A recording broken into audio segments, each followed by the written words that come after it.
शुरुआत वाला कंटेंट है उतना टाइम ही नहीं देता है वो। कैसे निकाले?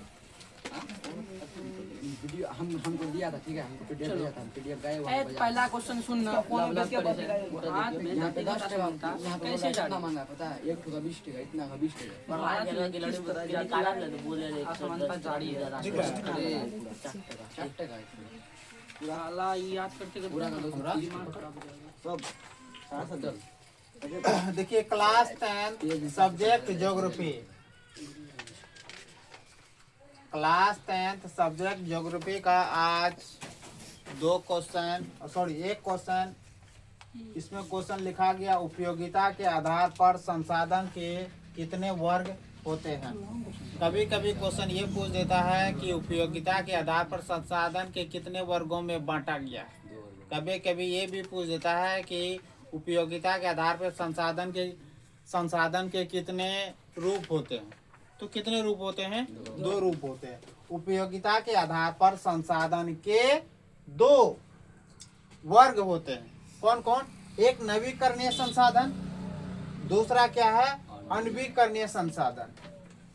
एक नवीकरणीय संसाधन है, एक अनवीकरणीय संसाधन है, 2 प्रकार के होते हैं।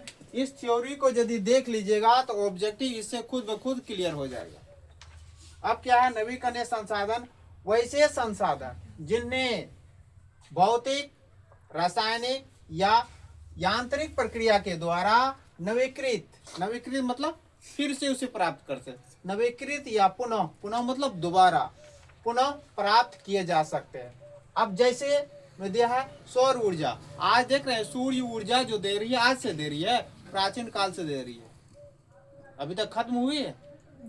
तो इसीलिए कौन सौर ऊर्जा दे देगा ऑब्जेक्टिव में कि कौन है नवीकरणीय संसाधन है कि अनवीकरणीय संसाधन है, कि समापनीय संसाधन है कि असमापनीय संसाधन है, ये भी पूछ सकता है।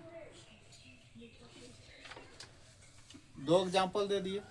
अब देखिए जैसे पवन ऊर्जा कौन है नवीकरणीय संसाधन, जल नवीकरणीय संसाधन, जितना चाहिए उतना प्राप्त कर सकते। उसके बाद क्या है विद्युत, उसके बाद वन्य एवं वन्य प्राणी, वन में रहने वाले जो भी हैं प्राणी वो क्या है नवीकरणीय संसाधन है, पुनः प्राप्त कर सकते हैं यानी दोबारा प्राप्त कर सकते हैं। इसको ऐसे भी बोल सकते नवीकरणीय संसाधन ऐसे संसाधन होते हैं जिन्हें एक बार प्रयोग करने के बाद दोबारा प्राप्त कर सकते हैं।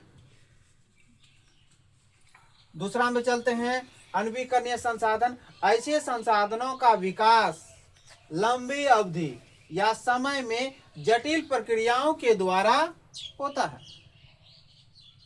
इस प्रक्रिया को पूरा करने में लाखों वर्ष या हजारों साल लग जाते हैं जो पुनः प्राप्त नहीं कर सकते हैं। जैसे जीवाश्म ईंधन में आ गया कोयला, पेट्रोल और प्राकृतिक गैस। अब इसी चीज को अनवीकरणीय संसाधन को या अनवीकरणीय संसाधन को ऐसे भी बोल सकते हैं,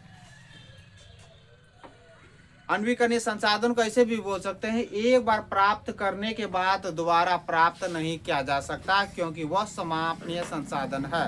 और आगे वाला चैप्टर में भी बताएंगे कौन समापनीय संसाधन है कौन समापनीय संसाधन नहीं है।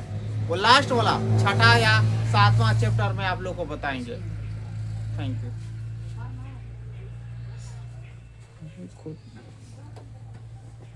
लाइन लग गई तब वीडियो सही आएगा।